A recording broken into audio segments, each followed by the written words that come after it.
सरकारी दफ्तर यानी कि वो सरदर्द जिसको आप छोड़ भी नहीं सकते और जिसको आप ढंग से पकड़ना भी नहीं चाहेंगे। आपके जीवन की रोज़मर्रा की कोई ना कोई कनेक्टिविटी आपके गवर्नमेंट ऑफिस से बनी रहती है, चाहे वो आपका बिजली का काम हो या आपके ज़मीन से संबंधित कोई काम हो या आपका थाना से संबंधित कोई काम हो, आपका कोई बीडीओ ऑफिस में कोई काम हो, एसडीओ ऑफिस में कोई काम हो, जिला स्तरीय कोई काम हो या राज्य के सेक्रेटेरिएट सचिवालय में कोई काम हो। मगर हर आदमी कहीं ना कहीं किसी न किसी रूप में कनेक्टेड है। कुछ लोग तो इसको इग्नोर करके चलते हैं कि भैया छोड़ो यार, हमारे बस की बात नहीं है। पर कुछ लोग काम करना चाहते हैं मगर वो कर नहीं पाते, क्योंकि सरकारी दफ्तर यानी कि आप कम से कम 5, 7, 10 जोड़ियाँ चप्पल जूते खरीद के रख लो और फिर उसको घिसते रहो और उसके बाद फिर आप अपने रोज़मर्रा के जो डेली के जो आपके काम हैं वो भूल जाओ। तो तभी ये पॉसिबल है। और तब भी कुछ हद तक जो है आपको पता है कि हमारा सिस्टम जो है इतना करप्ट हो चुका है कि बिना लिए दिए जो है काम होता नहीं है। हम नहीं चाहते हैं रिश्वत को बढ़ावा देना, फिर भी हमारी मजबूरी हो जाती है कि हम परेशान होकर थक कर हार कर हम ही ऑफ़र कर देते हैं कई बार कि भैया कुछ ले दे करके काम कर दो। तो हम नहीं चाहते थे, एक आम आदमी नहीं चाहता है, लेकिन फिर भी उसको इतने चक्कर लगाए जाते हैं कि वो परेशान हो जाता है। तो अब किया जाए? क्या इसका कोई समाधान नहीं है? बिल्कुल है ना। मैंने आपको पहले भी कहा है कि आम आदमी के हाथ में अब एक ऐसा हथियार है जिसको हम कहते हैं सूचना का अधिकार। तो आप इसका इस्तेमाल कर सकते हैं, मगर यदि आपका कोई काम रुका हुआ है तो उसको सूचना के अधिकार के माध्यम से कैसे कराया जाए, यह मैं आपको आज बताऊंगा। तो इसके लिए सबसे पहले जिस भी विभाग में आपका काम अटका हुआ है, आपने निश्चित ही वहाँ पे किसी न किसी तरीके का आवेदन दिया होगा या मान लीजिए किसी की शिकायत की होगी। तो जब आप शिकायत करते हैं तो आपको उनसे रिसीविंग कॉपी लेना है। कोशिश कीजिए कि वो अपनी रजिस्टर में डायरी एंट्री करें उसकी। यदि वो मना करते हैं रिसीविंग देने से या डायरी एंट्री करने से मना करते हैं तो आप अपने उसी आवेदन को रजिस्टर्ड पोस्ट के माध्यम से उनके कार्यालय में भेज दीजिए और उसके बाद आप वेट कीजिए कि आपके आवेदन पे काम हुआ कि नहीं हुआ। यदि आपके आवेदन पे काम हो रहा है, बहुत बढ़िया, आप बहुत ही खुशनसीब हैं कि आपका एक आवेदन पे काम हो गया। पर यदि आपका उस आवेदन पे सुनवाई नहीं हुआ, कोई भी किसी तरीके का काम नहीं हुआ, तो आप किस तरीके से आरटीआई का इस्तेमाल कर सकते हैं, यह मैं आपको आज स्टेप बाय स्टेप पूरा बताऊंगा। नमस्कार, मेरा नाम जितेंद्र है, मैं आरटीआई एक्टिविस्ट हूं और आज मैं आपको बताऊंगा कि किस तरीके से हम एक अपने काम जो सरकारी दफ्तर में अटके हुए हैं हमारे काम, उनको आरटीआई के माध्यम से थोड़ा फास्ट प्रोसेस में लाया जाए और उसको निपटाया जाए। तो चलते हैं फटाफट। सबसे पहले आप लोग एक कागज़ और एक कलम ले लीजिए। जो लोग सिस्टम पे करना चाहें वो सिस्टम पे भी कर सकते हैं। तो आपको क्या करना है, सबसे पहले एक वाइट पेज ले लेना है। मैंने एक वाइट पेज ले लिया है। अब इस वाइट पेज पे मैंने आपको पहले भी बताया हुआ है कि आपको क्या करना है। सबसे पहले आपको अपना नाम पता लिखना है। जैसे एक हेडर बनाते हैं ना, वैसे एक हेडर आपको बना लेना है, ठीक है। तो अब आपने क्या करना है, आपने हेडर बनाना है। आपने लिख लिया, जैसे मैंने यहाँ पे लिख दिया है जितेंद्र कुमार, पता जो भी आपका पता है आप लिख दीजिएगा। आप अपना फ़ोन नंबर लिख दीजिएगा और ईमेल आईडी भी लिख दीजिएगा। ईमेल आईडी जो है वो मैंडेटरी नहीं है, मतलब ज़रूरी नहीं है, मगर ईमेल आईडी यदि आप लिखते हैं तो कई बार आपको जो आरटीआई का आवेदन का जो जवाब होता है वो ईमेल के माध्यम से भी मिल जाता है। तो पत्राचार में जो 4-5 दिन समय लगते हैं वो आपका बच जाता है। इसके बाद आपको जिस विभाग में सूचना का अधिकार अधिनियम के तहत आवेदन देना है, उस विभाग की जानकारी जो है आपको नीचे लिखनी है। तो आप कैसे लिखेंगे, जैसे सेवा में लोक सूचना अधिकारी, सह प्रखंड विकास अधिकारी, प्रखंड का नाम लिख देना है, जिला का नाम लिख देना है, राज्य का नाम लिख देना है, पिन कोड लिख देना है। तो यहाँ मैंने प्रखंड विकास पदाधिकारी को एज ए लोक सूचना अधिकारी पत्र लिखा है। आपके केस में यह वेरी कर सकता है। आप ये देखिएगा कि आपका किस डिपार्टमेंट, किस विभाग से आपका काम था। आप उसी विभाग के लोक सूचना अधिकारी को जो है पत्र लिखिएगा। ऐसा नहीं कि मैं वहाँ पे लिख रहा हूँ तो आप भी वहीं पे लिखिएगा, ठीक है। अब इसके बाद जो आपको करना है वो करना क्या है कि आपको एक विषय लिखना है। विषय में किसी भी तरीके का बदलाव मत कीजिएगा। विषय में लिखना है आपको सूचना का अधिकार अधिनियम 2005 के तहत आवेदन, ठीक है। अब इसके बाद आती है बारी मेन मैटर की। तो आप लिखेंगे इसमें, महोदय मैंने आपके विभाग में फलाने तारीख को, जो भी आपका डेट होगा, फलाने काम के लिए आवेदन किया था। आवेदन की प्रति संलग्न है, लेकिन अब तक मेरे आवेदन पर संतोषजनक कदम नहीं उठाया गया है, ठीक है। तो आपने ये लिख दिया। इसके बाद फिर आपको क्या करना है, अब आपको सूचना मांगना है कि महोदय उसके संदर्भ में मेरे द्वारा जो आवेदन दिया गया था उस पर निम्नलिखित सूचना उपलब्ध कराएं। तो आपको ये लिखना है कि महोदय कृपया इसके संदर्भ में निम्नलिखित सूचना उपलब्ध कराएं। मेरे आवेदन पर की गई प्रतिदिन की कार्रवाई अर्थात दैनिक प्रगति रिपोर्ट उपलब्ध कराएं। मेरे आवेदन किन किन अधिकारियों के पास गया तथा किस अधिकारी के पास कितने दिनों तक रहा और इस दौरान उन अधिकारियों ने उस पर क्या कार्रवाई की, पूरा विवरण उपलब्ध कराएं। तो ये आपका पहला सूचना जो है आपने उससे संबंधित मांगा है। अब आपने क्या करना है, आपने दूसरा क्वेश्चन लिखना है। दूसरा मांगेंगे और मैंने लिखूंगा कि विभाग के नियम के अनुसार मेरे आवेदन पर अधिकतम कितने दिनों में कार्रवाई पूरी हो जानी चाहिए थी, क्या मेरे मामले में उपरोक्त समय सीमा का पालन किया गया है। अब ये बात आप ध्यान दीजिएगा कि ये मैं आपको एक डेमोस्ट्रेशन दे रहा हूँ, या कोई ज़रूरी नहीं कि आप भी यही प्रश्न लिखें। आप अपने जो कार्य हैं, जो काम है, उसके हिसाब से थोड़ा बहुत आप फिर बदलाव कर सकते हैं। तो ये आप ध्यान में रखिएगा। उसके बाद फिर तीसरा जो सूचना मैंने मांगा है उनसे कि कृपया मुझे उन अधिकारियों के नाम तथा पद बताएं जिन्होंने मेरे आवेदन पर काम करना था लेकिन उन्होंने कोई कार्रवाई नहीं की। तो जब आप इस तरीके का प्रश्न पूछेंगे तो ऑब्वियसली वो थोड़ा सा जवाब देने से कतराएंगे और उसके पहले जो है ना, वो आपका जो काम है वो कोशिश करेंगे कि आपका काम जो है वो निपटा दें। चौथा पॉइंट जो मैं लिखूंगा यहाँ पे कि अपना काम ठीक से न करने और जनता को परेशान करने वाले इन अधिकारियों के खिलाफ क्या कार्रवाई की जाएगी, यह कार्रवाई कब तक की जाएगी, कार्रवाई करने की जो नियमावली है उसकी एक प्रति उपलब्ध कराएं। अब आपने ये भी मांग लिया कि भाई कौन से सेक्शन, कौन से क्लॉज, कौन से रूल के तहत इनके ऊपर कार्रवाई की जाएगी क्योंकि इन्होंने मेरे आवेदन पे कोई काम नहीं किया, तो उसकी भी एक कॉपी जो है मुझे आप बताइए, ताकि यदि आप नहीं एक्शन लेंगे तो फिर मैं उस कार्रवाई उस नियमावली के हिसाब से जो है आगे एक्शन लूँगा। तो देखिए, काम आपका तब होगा जब सामने वाले को ये पता होगा कि आपको पता है। जब तक सामने वाला आपको ये समझ रहा है कि आपको कुछ नहीं पता है, आपका काम नहीं होगा। तो अब आप पांचवा लिख दीजिए कि अब मेरा काम कब तक पूरा होगा, ठीक है। तो इस तरीके से जो है आपने अपना जो सूचना आपको मांगना था वो आपने ले लिया इनसे। अब क्या करना है आपको, अब आपको पता है कि आरटीआई में जो है एक फ़ीस लगती है और फ़ीस जो है वो जनरली 10 रुपये की है, मगर किसी किसी राज्य में जो है ये 20 भी है। तो आप अपने राज्य के हिसाब से एक बार क्रॉस चेक कर लीजिएगा। यदि आप डाक के माध्यम से भेज रहे हैं तो मैं रिकमेंड करूंगा कि आप पोस्टल ऑर्डर के माध्यम से भेज दीजिएगा।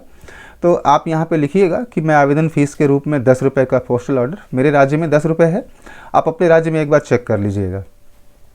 मैं आवेदन फ़ीस के रूप में 10 रुपये का पोस्टल ऑर्डर संलग्न कर रहा हूँ और पोस्टल ऑर्डर की जो संख्या है वो आप यहाँ पे मेंशन कर दीजिएगा।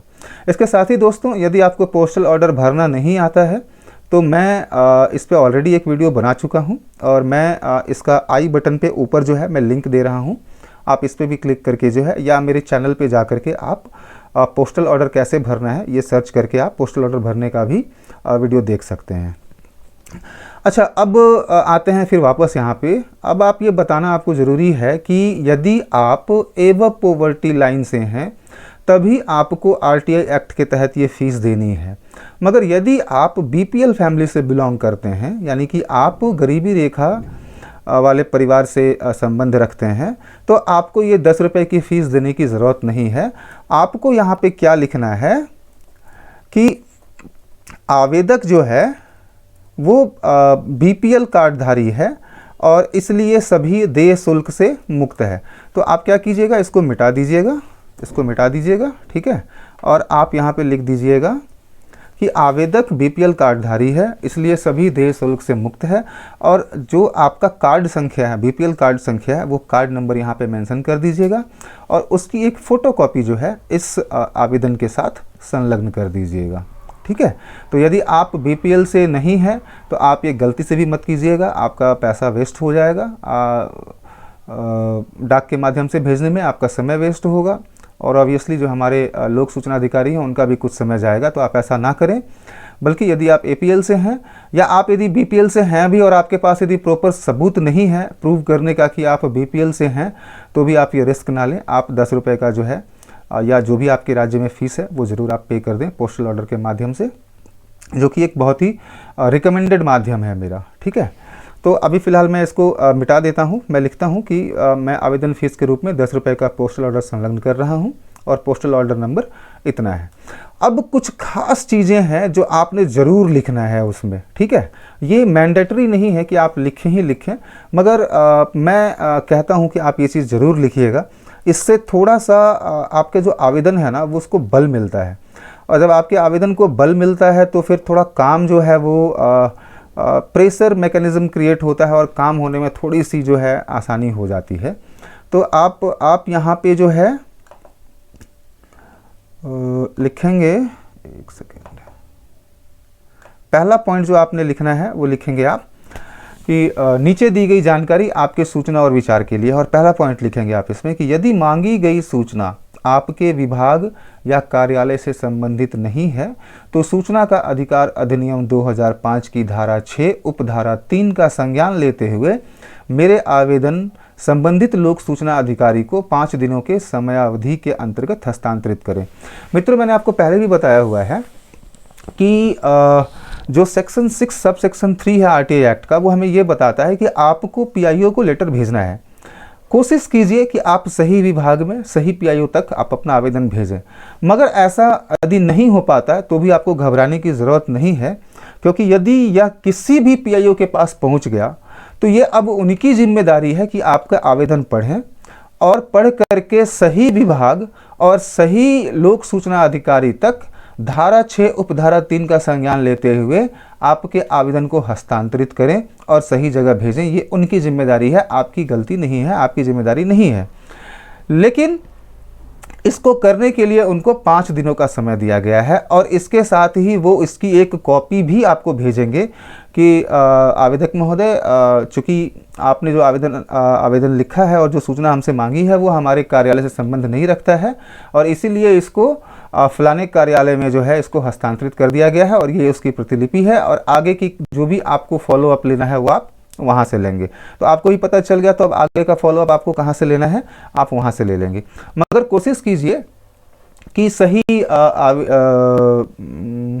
सही जो ऑफिस है उसका पता लगा करके, विभाग का पता लगा करके सही पीआईओ के पास ही आप अपना आवेदन भेजिए। अब जो दूसरा पॉइंट इसमें हम लिखते हैं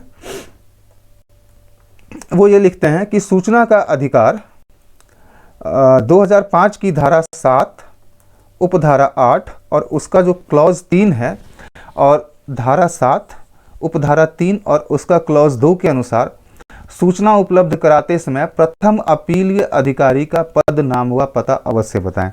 आजकल देखने में ये आता है दोस्तों कि लोक सूचना अधिकारी जो है सूचना भेज देते हैं आधी अधूरी, गुमराह करने वाली, लेकिन वो उसमें अपीलीय अधिकारी का नाम, पद व पता नहीं लिखते हैं। तो आप ये लिख दीजिए कि भैया ये section 7 sub section 8 clause 3, section 7 sub section 3 और क्लॉज 2 के अनुसार आपको रिप्लाई करते समय ये लिखना है कि who is the first appellate authority, what is his designation and what is his address. ठीक है, तो आप उनका पद, नाम व पता अवश्य बताएं, ताकि यदि मैं आपके जवाब से संतुष्ट नहीं हूँ तो मैं उनको जो मेरा आवेदन है मैं उसको प्रथम अपीलीय अधिकारी के पास एस्केलेट करूँगा। तो मैं आपको बार बार ये चीज़ इसलिए कह रहा हूँ कि आपके आवेदन को बल इसलिए मिलता है क्योंकि यदि उनको पता चल जाए कि आपको पता है तो आप जल्दी जवाब मिल जाता है। तो तीसरा पॉइंट जो हम लिखते हैं वो ये लिखते हैं कि सूचना का अधिकार अधिनियम 2005 की धारा 7 उपधारा 9 के अनुसार मैं आपसे अनुरोध करता हूं कि जानकारी जिस रूप में मांगी जा रही है वह उसी रूप में प्रदान करें। कि मैं आपको एक जानकारी किस रूप में मांग रहा हूं, मैं आपसे डिस्क मांग रहा हूं, सीडी मांग रहा हूं, मैं आपसे सैंपल्स मांग रहा हूं, या मैं इंस्पेक्शन करना चाहता हूं, तो वो मुझे उसी रूप में प्रदान करें, उसके रूप में जो है परिवर्तन ना करें, ये मैं आपसे रिक्वेस्ट कर रहा हूं। तो ये दे कैन नॉट चेंज की मैं आपने कॉम्पैक्ट डिस्क में मांगा और उन्होंने बोला कि हमारे पास तो जो डाटा है वो इसी रूप में है, हम दे नहीं सकते हैं, तो ये वो ऐसा कर नहीं सकते हैं। तो अगला पॉइंट जो हम इसमें लिखेंगे वो ये लिखेंगे कि जो धारा 7(1) है सूचना का अधिकार अधिनियम का, उसके अनुसार मैं आपसे अनुरोध करता हूं कि आप जो है मुझे ये इन्फॉर्मेशन 30 दिनों के अंदर प्रदान करें। अब मित्रों मैं आपको फिर से बता दे रहा हूँ कि जो 30 दिन है वो जिस दिन मैंने एप्लीकेशन लिखा है उस दिन से काउंट नहीं होता, जिस दिन मैंने उसको बाई पोस्ट भेजा है उस दिन से भी काउंट नहीं होता, जिस दिन ये लोक सूचना अधिकारी के कार्यालय में रिसीव्ड हो जाता है, चाहे आप बाई हैंड जा कर के दें या बाई डाक वो रिसीव हो जाता है, उस दिन से काउंट होता है। तो आप इस चीज़ का ध्यान रखिएगा हमेशा, ठीक है, कि आप उनको ये बता रहे हैं कि भैया मुझे पता है कि 7(1) के अनुसार 30 दिन के अंदर आपको देना है, यदि आप नहीं देंगे तो मैं एस्केलेट करूँगा और ये जो डाटा है आपको फ्री में भी मिल सकता है, ठीक है। अब जो 5वां पॉइंट है जो हमने लिखना है वो हम ये लिखेंगे कि सूचना का अधिकार अधिनियम 2005 की धारा 7 और उपधारा 8 के अनुसार मेरे आवेदन की अस्वीकृति के मामले में, यानी कि आपने यदि मेरे एप्लीकेशन को रिजेक्ट कर दिया है तो आप रिजेक्ट कर सकते हैं, कोई दिक्कत नहीं है, लेकिन आपको सेक्शन 7 सब सेक्शन 8 के अनुसार आपको डिस्क्राइब करना होगा, आपको जस्टिफाई करना होगा कि आपने मेरे एप्लीकेशन को क्यों रिजेक्ट किया है और आरटीआई एक्ट 2005 के कौन सी धारा के हिसाब से आपने मेरे आवेदन को रिजेक्ट किया है। तो ये चीज़ें आपको पता भी होनी चाहिए और आपको लिखना भी आना चाहिए, ठीक है।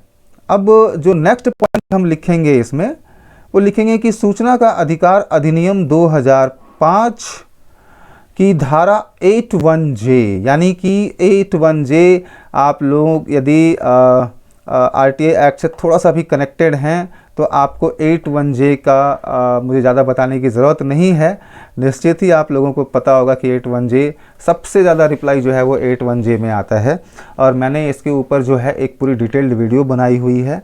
तो आप लोग 81J को समझने के लिए यदि आपके पास भी सेक्शन 81J के हिसाब से कोई रिप्लाई आया है तो आप लोग जो है मैं आई बटन पे उसका वीडियो दे रहा हूँ, आप लोग उसको ज़रूर देखिएगा और समझ जाइएगा कि 81J जो है वो कुछ एक तरीके का वो एक क्या बोलते हैं उसको हथियार है जो वो इस्तेमाल करते हैं और निशाना लगाना उनको आता नहीं है, लग गया तो बहुत बढ़िया, नहीं लगा तो फिर वो आगे बढ़ जाएंगे, उनको करना पड़ेगा। तो आप इसके बारे में पूरा डिटेल्स ले लीजिएगा। फिलहाल आपको ये पॉइंट लिखना है कि धारा 8(1) के अनुसार ऐसी सूचना जिसे संसद या राज्य विधानमंडल में नकारा नहीं जा सकता है, डिस्कस नहीं किया जा सकता है, वैसे ही सूचना जो है आप हमसे जो है नहीं दे सकते हैं। मगर जिस इंफॉर्मेशन को हम संसद में या विधानमंडल में डिस्कस कर सकते हैं, बातचीत कर सकते हैं, वहाँ पे उसके ऊपर बहस हो सकती है, तो ऐसी कोई भी सूचना जो है आप हमें दे सकते हैं। आप उसको सेक्शन 81J के हवाले दे करके आप उसको मना नहीं कर सकते हैं, ठीक है।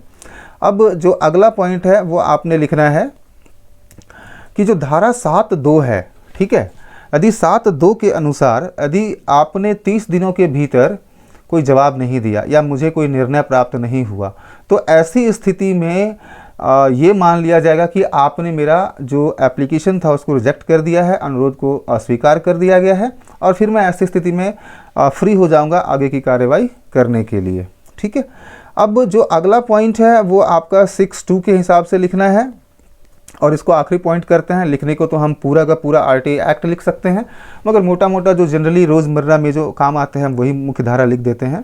तो आखिरी पॉइंट हम लिखेंगे कि सूचना का अधिकार अधिनियम 2005 की धारा 6 उपधारा 2 के अनुसार सूचना के लिए अनुरोध करने वाले आवेदक को सूचना या किसी अन्य का अनुरोध करने के लिए कोई कारण या व्यक्तिगत विवरण बताने की आवश्यकता नहीं होगी सिवाय उनके जो उससे संपर्क करने के लिए आवश्यक हो सकता है। मतलब ये कि मैं आपको एप्लीकेशन लिख रहा हूँ, मुझे आपसे सूचना चाहिए, लेकिन आप मुझसे ये नहीं पूछ सकते हैं कि मुझे ये सूचना क्यों चाहिए। हाँ, मुझसे आप यदि मान लीजिए कि मेरा पता इनकम्प्लीट है या मुझसे आप मेरा ईमेल आईडी चाहते हैं, दैट इज़ फाइन, वो आप पूछ सकते हैं, लेकिन आप मुझसे ये नहीं पूछ सकते हैं कि मुझे ये सूचना क्यों चाहिए। तो ये मोटा मोटा जो 8 बिंदु है, ये आप अपने आवेदन पे जब आप लिखेंगे तो आपके आवेदन को एक बहुत ही तगड़ा बल मिलता है और आपके जवाब आने की संभावना जो है जल्दी और निश्चित हो जाती है। उसके बाद फिर आप यहाँ पे क्या करेंगे, आप एक संलग्नक लिखेंगे कि आपके आवेदन के साथ क्या क्या संलग्न है। जैसे आवेदन की प्रतिलिपि, जो आवेदन आपने लिखी थी पहले, जिसके लिए आप आरटीआई कर रहे हैं, 10 रुपये का पोस्टल ऑर्डर, और यदि आप बीपीएल फैमिली से बिलोंग करते हैं तो आप पॉइंट नंबर 2 में लिखेंगे कि बीपीएल कार्ड की प्रतिलिपि। ठीक है, तो आप इस तरीके से जो है आप इसके साथ अटैच करेंगे। उसके बाद फिर एक आपको घोषणा लिखना है कि मैं भारतीय नागरिक हूँ और मैं विश्वास दिलाता हूँ कि मैं किसी भी मामले में और किसी तरह की प्राप्त जानकारी का उपयोग या इसका प्रदर्शन, इसको शेयर मैं नहीं करूँगा जिससे किसी भी तरीके से भारत के एकता और संप्रभुता के लिए हानिकारक हो। ठीक है, तो ये जो है आप जब लिखते हैं तो ये एक्चुअली जो आरटीआई एक्ट है वो सिर्फ इंडियन सिटीजन्स के ऊपर लागू होता है।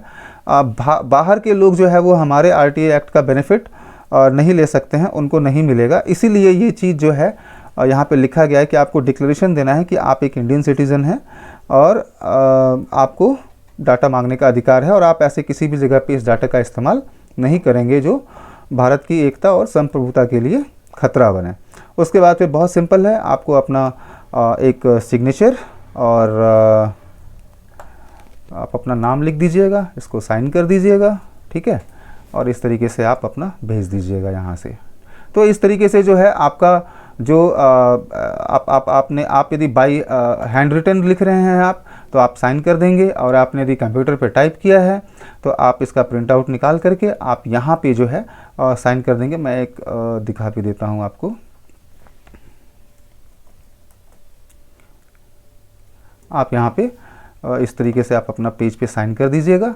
और इसके लिए आप जो एनवेलप बनाना है आपको, लिफाफा, तो लिफाफा कैसे बनाना है इसके ऊपर भी मैंने एक वीडियो बनाया हुआ है, मैं आई बटन में डाल रहा हूँ।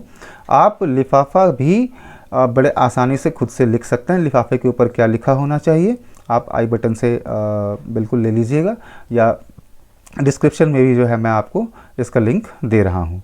तो दोस्तों, मैं उम्मीद करता हूँ कि आपको जो ये आज की वीडियो है वो अच्छी लगी होगी, और यदि आपको ये वीडियो अच्छी लगी तो आपसे रिक्वेस्ट करूंगा वीडियो को लाइक ज़रूर कीजिएगा, दोस्तों के साथ शेयर ज़रूर कीजिएगा, और यदि आपने अभी तक हमारे चैनल को सब्सक्राइब नहीं किया है तो सब्सक्राइब ज़रूर कीजिएगा।